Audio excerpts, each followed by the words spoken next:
بسم اللہ الرحمن الرحیم اللهم صل على سيدنا ومولانا محمد افضل صلواتك بعدد معلوماتك وبارك وسلم وصل علیہ. بسم اللہ الرحمن الرحیم. عزیز طلباء کرام، مختارات من ادب العرب سے بحمد اللہ تعالی آج ہمارا 59واں سبق ہے، اور آج جو مضمون ہم شروع کرنے جا رہے ہیں اس کا عنوان ہے کیف کان معاویہ رضی اللہ تعالی عنہ یقضی یومہ، یعنی حضرت معاویہ رضی اللہ تعالی عنہ کی یومیہ مصروفیات، یا حضرت امیر معاویہ رضی اللہ تعالی عنہ اپنا دن کیسے گزارتے تھے، یہ اس کے بارے میں ہے. تو یہ مضمون مسعودی رحمہ اللہ کا ہے، جو ایک بہت مشہور مورخ گزرے ہیں. پورا شجرہ ابو الحسن علی ابن الحسین ابن علی المسعودی ہے. ان کی پیدائش بغداد میں ہوئی ہے، اور یہ سیر و سیاحت کے بہت شوقین تھے. اسی وجہ سے انہوں نے چین، ہند اور مڈغاسکر کی سیر کی ہے. ان کے وفات کے متعلق 2 اقوال ہیں. پہلا قول 1345 ہجری اور دوسرا قول 1346 ہجری ہے کہ اس میں ان کی وفات ہوئی ہے. اچھا جی، دوسرے نمبر پر حضرت امیر معاویہ رضی اللہ تعالیٰ عنہ، ان کے بارے میں مختصراً ذکر کر دیتے ہیں کیونکہ ایک جلیل القدر صحابی ہیں. تو تفصیل میں اگر جائیں گے تو پھر اس کے لیے بہت سارا وقت درکار ہوگا، تو مختصراً تاکہ ذہن میں کچھ نقشہ سامنے آ جائے تو اس بارے میں تھوڑا سا آپ کی خدمت میں پیش کرتے ہیں. حضرت امیر معاویہ رضی اللہ تعالیٰ عنہ یہ ابو سفیان رضی اللہ تعالیٰ عنہ کے بیٹے ہیں. حضور صلی اللہ علیہ وسلم کے صحابہ میں سے جلیل القدر صحابی ہے، اور ان چند خوش نصیب صحابہ کرام میں شامل ہے جن کو کاتبین وحی کہا جاتا تھا، یعنی جو وحی لکھتے تھے. یہ انہی میں سے ہے. بنو امیہ کے مؤسس ہیں. انہی نے بنو امیہ کی خلافت کی بنیاد رکھی تھی. سیاست میں ایک کامل مہارت سے اللہ تعالیٰ نے ان کو نوازا تھا، اور حضرت عمر رضی اللہ تعالیٰ عنہ ان کے بارے میں فرمایا کرتے تھے کہ یہ عرب کے کسریٰ ہے، عرب کے کسریٰ. اور آپ رضی اللہ تعالیٰ عنہ یعنی امیر معاویہ رضی اللہ تعالیٰ عنہ ایک باوقار اور انتہائی سخی انسان تھے. ان کی خلافت 20 سال رہی ہے، اور اپنے زمانے میں یہ اپنے وقت کے بڑے بڑے بادشاہوں میں ان کا شمار وہ ہوتا رہا ہے. 60 ہجری میں آپ رضی اللہ تعالیٰ عنہ کی وفات وہ پھر ہوئی تھی. تو یہ ان کے بارے میں مختصر سا تھوڑا سا تذکرہ تھا. باقی ان کے بارے میں جاننے کے لیے بڑی بڑی کتابوں کی طرف ان کے طرف رجوع کر سکتے ہیں. تو بڑھتے ہیں اپنے سبق کی طرف. كان من اخلاق معاویہ انه كان يأذن في اليوم والليلة 5 مرات. حضرت امیر معاویہ رضی اللہ تعالیٰ عنہ کے اخلاق و عادات میں یہ بات شامل تھی کہ وہ دن اور رات میں 5 دفعہ اپنے پاس آنے کی اجازت مرحمت فرماتے تھے. كان اذا صلى الفجر جلس للقاص حتى يفرغ من قصصه. فجر کی نماز پڑھنے کے بعد واعظ کرنے والے کے پاس تشریف فرما ہوتے یہاں تک کہ وہ اپنے واعظ سے فارغ ہو جاتا. ثم يدخل، پھر گھر میں داخل ہوتے. فيؤتى بمصحفه فيقرأ جزءه، پھر اس کے بعد قرآن شریف ان کے لیے لے کر آ جاتے اور اس میں سے ایک پارہ کی تلاوت فرماتے. ثم يدخل الى منزله فيأمر وينهى، پھر اس کے بعد دوبارہ اپنے گھر تشریف لے جاتے اور گھر والوں کو امر بالمعروف اور نہی عن المنکر فرماتے. ثم يصلي 4 رکعات، پھر 4 رکعت نفل پڑھتے، نماز پڑھتے. ثم یخرج الی مجلسہ، پھر اپنے مجلس میں باہر نکلتے، اپنے مجلس کے لیے باہر نکل آتے.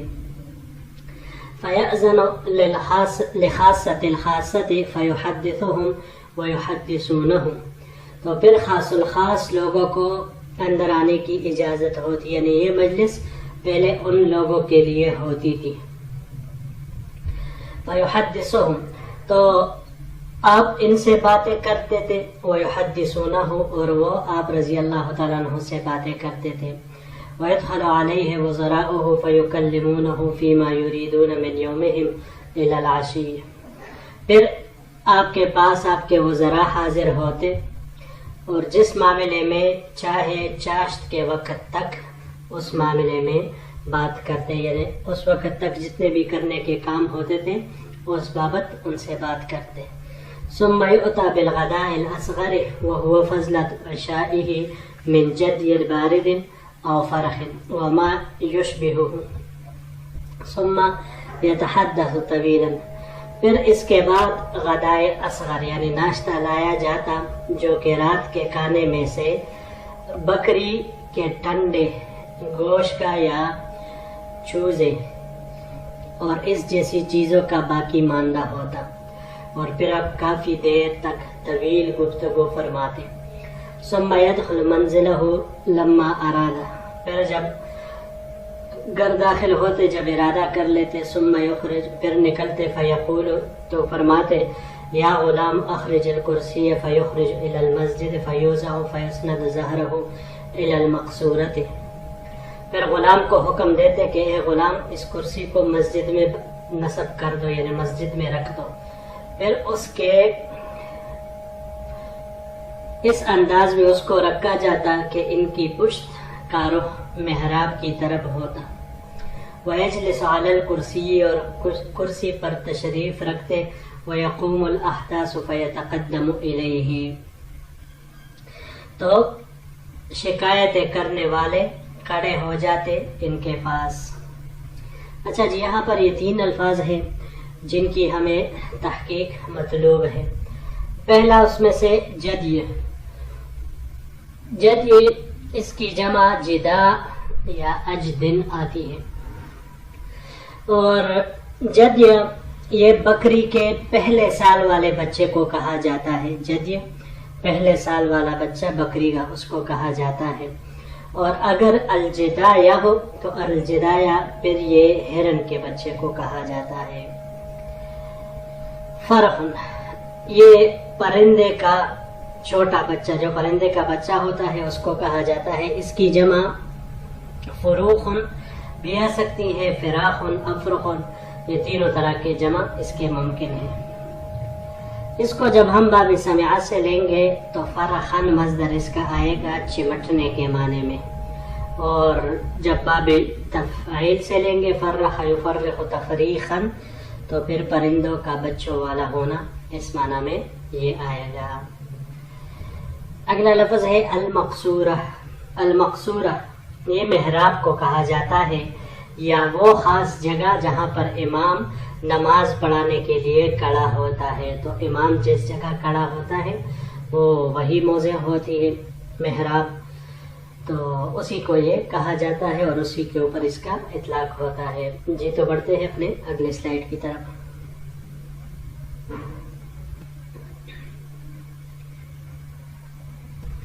فَيَتَقَدَّمُ إِلَيْهِ الضَّعِيفُ وَالْأَعْرَابِيُّ وَالصَّبِيُّ وَالْمَرْأَةُ وَمَنْ لَا أَحَدَ لَهُ، تو آپ کو کمزور، دیہاتی، بچے اور عورتیں، اور وہ جن کا کوئی بھی نہ ہو درخواستیں پیش کرتے. فیقول، آپ فرماتے اعزوہ، ان کو عزت دو، ان کی تکریم کرو. ویقول، اور وہ لوگ کہتے عدیا علیہ، ہمارے اوپر زیادتی ہوئی ہے. فیقول ابعثوا معہ، ان کے ساتھ کسی کو بھیجو. ویقول صنع بی، میرے ساتھ اس طرح معاملہ کیا گیا ہے. کوئی اس طرح کہتا. فیقول، تو کہتے انظروا فی امرہ، ان کے معاملے کو دیکھو. حتی اذا لم یبق احد، مطلب قبل کا یہ ہوا کہ جو بھی جس طرح کا شکایت کرتا فوراً اسی مجلس میں حضرت معاویہ رضی اللہ تعالیٰ عنہ اس کو حل فرماتے یا اس کے ساتھ کسی کو قاصد کو بھیج دیتے. حتی اذا لم یبق احد دخل فجلس علی السریر، یہاں تک کہ جب یہ معاملہ ختم ہو جاتا تو پھر آپ